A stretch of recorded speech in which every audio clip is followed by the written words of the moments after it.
Hi guys! Right, I'm trying to record from the original location car office. I feel like I'm finally coming back to myself. The Midheaven Moon Rising office, back in the car, back in the Punto. Other cars are available. So, a couple of things. I was going to come on and do this presentation, the class that I was trying to run last weekend, all about your moon and how to work with it for your self-development, your own nourishing and nutritional development in this lifetime, as represented by your moon sign.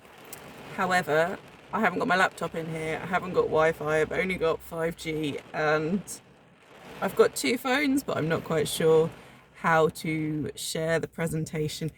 As usual, my technological skills are somewhat,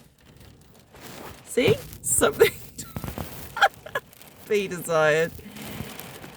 And the audio on this might be awful because I'm in the middle of a hailstorm because we've got freak weather going on in the UK today. Uranus in Taurus, as predicted by so many astrologers, Uranus is shocks and surprises and sudden, and it's really unexpected energy. And in Taurus, this is all to do with the earth that we live on, the soil, the weather fronts, the everything, the trees, the animals, us humans, and how we all live together and try and support each other in harmony, or not, as the case may be. And Uranus in Taurus this year has now been joined by the North Node in Taurus, which means that the North Node represents our collective direction at this time. So when we look at our natal North Node in our birth chart, so the North Node that was transiting at the exact time of your birth, that is our soul's journey in this lifetime, the direction that we are trying to take and moving away from the South Node. And the South Node is always in the opposite sign. So say, for example, we're in North Node Taurus right now, the South Node is in Scorpio. We've just come out of North Node in Gemini and the South Node was in Sagittarius. So they're always exactly opposite. And for this reason, they often don't show both as symbols on your birth chart. So when you look up your birth chart on some astrology software, for example, astro.com or something similar, Astrofire, they will show the North Node, which is like a symbol, a bit like this, with little curly headphones. And that's the North Node. And the South Node is just that upside down, but they often don't put that on your birth chart. And I suppose there's a good reason for that, in that the North Node is what we've come here to develop, and the South Node is what we're trying to move away from. However, this does not mean that we need to ignore the South Node, because there's some real gems of information within that South Node of the skills we've already obtained, the skills that come naturally to us, or the emotions that come naturally to us, the passions, the drives, when we think of whether our South Node is in earth, air, fire, or water. So earth being the material world, air being of the mind, fire being of the passion and the heart and energy levels, and water being of the emotional, intuitive nature. Right, so now that I've started talking about the North Node, yes, the freak weather that we're having, it all links in. So North Node in Taurus has just moved, the North Node has just moved into Taurus, so the South Node is in Scorpio. And so when the North Node is joining up with Uranus, the planet of shocks and surprises, this is creating these freak storms. And what's really crazy is that lots of you guys that I speak to in the United States are having freak storms as well, like on the same days. And it's just like, we're such a long way away from each other, and surely like we're dealing with different weather systems and things. I know we're all in the same globe together, but yeah, it's funny, isn't it, that the weather is kind of syncing up like this, or maybe not, considering that the North Node is in Taurus and Uranus is also in Taurus. So it's interesting. And I think as we traverse this next 18 months, as the nodes are in North Node Taurus, South Node Scorpio, we will find that as the node comes up to meet transiting Uranus in Taurus, so transiting Uranus in Taurus at the moment is in the early degrees, within the first decan, the first 10 degrees of the sign, and transiting North Node in Taurus is in the latter degrees, the final decan of the sign from 20 to 30, because the North Node is always in retrograde motion. That's just a standard thing, and it doesn't ever move direct. So yeah, freak weather. And I do see this as a real time. I was going to come on and talk about the USA Pluto return, but I think we'll just integrate the two because they're both so interesting.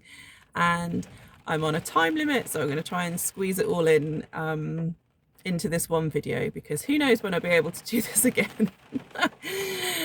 Oh, life with small children, it is crazy, but it kind of, you know, forces the point in many situations, and so I'm really grateful to be here back in the car office.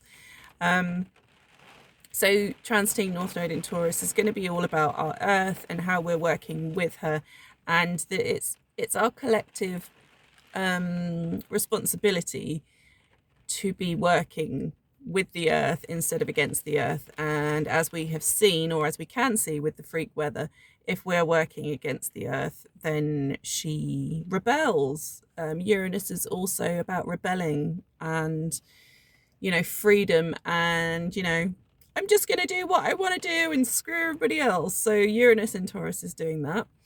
Yeah, and over the next 18 months, the two will join together, the North Node and Uranus. And I'm really interested to see what happens as we get the conjunction points of these two. I think it will be a very interesting time. Uranus also is leaping ahead, you know, kind of many years beyond where we are. And that's the whole point of Uranus, is that it pushes us forward, it evolves us into the next phase. And you know, Uranus rules Aquarius. We think of Aquarius as, you know, the kind of the far out thinkers, you know, the people that just get insights from, because Uranus is the higher mind as well. Mercury is the facts down here on Earth and the here and the now. Uranus is information from somewhere that we can't quite describe, but it's sudden insights of information. And so it's no accident that we have Jupiter and Saturn in Aquarius at the moment as well, because Saturn is a slow moving planet, and so therefore, as is Uranus, and therefore it's having a profound and lasting impact on the collective. Whereas if you get a planet like the inner planets like Mercury or Mars or Venus, they're very quick to behave, and so they can affect us for maybe a week or so, and then they move on, whereas the outer planets are all sorry, my neighbour's just come out and the not the paranoia. Oh, the stage fright kicks in. I like the safety of my car. Actually, the windows are steamed up, so you probably can't even see me. Yeah. What was I saying? Yep. So Jupiter and Saturn in Aquarius are driving our collective focus in that direction anyway. So we're more open to Uranian ideas and thinking about the future. And you only have to pick up a newspaper or read the news online to see that, you know, it's also space, aliens, anything kind of slightly off the wall. That's very much Aquarius. And there's like new planets being discovered every day at the moment, don't you think? Like, I'm sure I get messages every day saying, have you heard about this new planet? And I'm like, it's, you know, it's just it's just par for the course when we're Jupiter, Saturn and Aquarius. Yeah, so I've only got a short time left on this video, so I'm just going to move on quickly now. Hopefully my ramble makes some sense. To the USA Pluto return. Okay, so this is 22nd of February, so this is imminent. I'm recording this on the 18th. There's also a lot of talk of censorship, so, you know, who knows if this video will be blocked or deleted or whatever, but in the astrology, what can we see about the USA Pluto return? Well, so we're not, used to a Pluto return because Pluto takes something like just under 300 years to move a complete spin around the birth chart. So when we talk about a return, it's when a planet returns to its natal point. So you guys might be familiar with the Saturn return that we experience between the ages of 28 to 30, usually 29 and 3/4 years old. And then we experience another one in our 50s.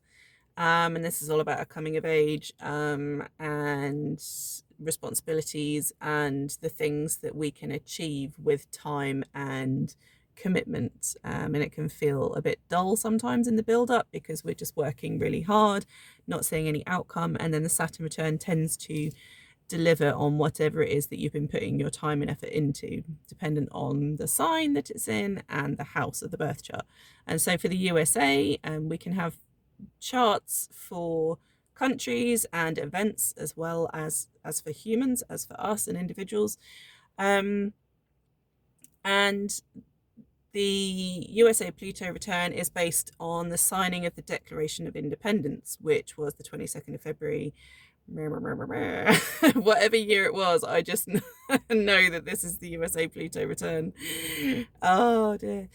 And I've had so many thoughts on this and I've not been able to get on and share, but Pluto likes to transform, and it's from the bottom up basically, in terms of it's the real hidden, deeply psychological, deeply emotional place within us or within a country that needs to change, and Pluto forces a change. Pluto isn't nicey, it's not about surface level stuff. It's very authentic and to the point, and whatever isn't necessary anymore, whatever isn't serving us, it has to go, and Pluto forces those changes. And so for the USA as a whole, I mean, it's huge. USA is massive, and personally, when I look at the USA Pluto return, I see the USA scaling back in terms of how much literal size it takes up geographically. So this could be, states perhaps being taken over by, control from another power that isn't the USA government. Mexico has come up a lot. I've really thought a lot and kind of meditated on this experience somewhat, if that's a thing that you can do. Maybe deep thought on this topic. And Mexico comes up a lot. I feel like Mexico is it's quite volatile, I think, politically. I'm no political student, but this is just the vibe that I get from what I see in the news and just from what I pick up on a kind of intuitive level. I feel like Mexico is going to try and get out of USA rule, and just a general transformation. The USA will not be what it is in the here and now for much longer. That is really the feeling that I'm getting. I feel like any country, it's only the same for an amount of time. When I think about India and just the renaming of states and things like that, Bombay to Mumbai, things like that, I feel like there could be some of that going on. But it's deep, and it can be a bit dark, and transformation can be uncomfortable, and it can rock the boat a little. I say that as my car gets knocked around by the wind.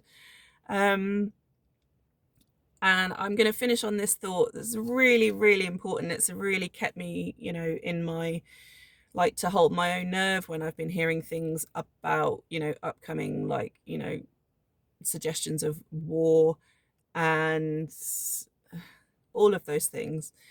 And that is to our vibration that we give out as individuals is so, so key. And, you know, it's so important to not just think, oh, you know, I can't cause a difference. I'm too small in the grand scheme of things.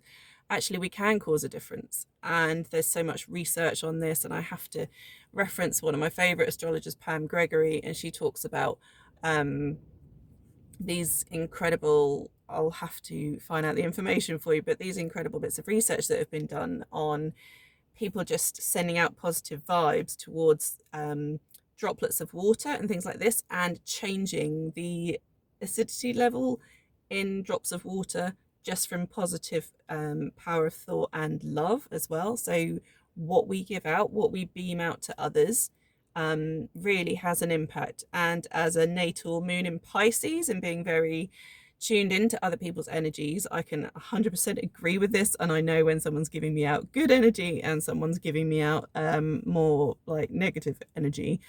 And I genuinely think that with the power of positive thought and love, we can give out a really strong vibe for the future, that perhaps we don't need to go through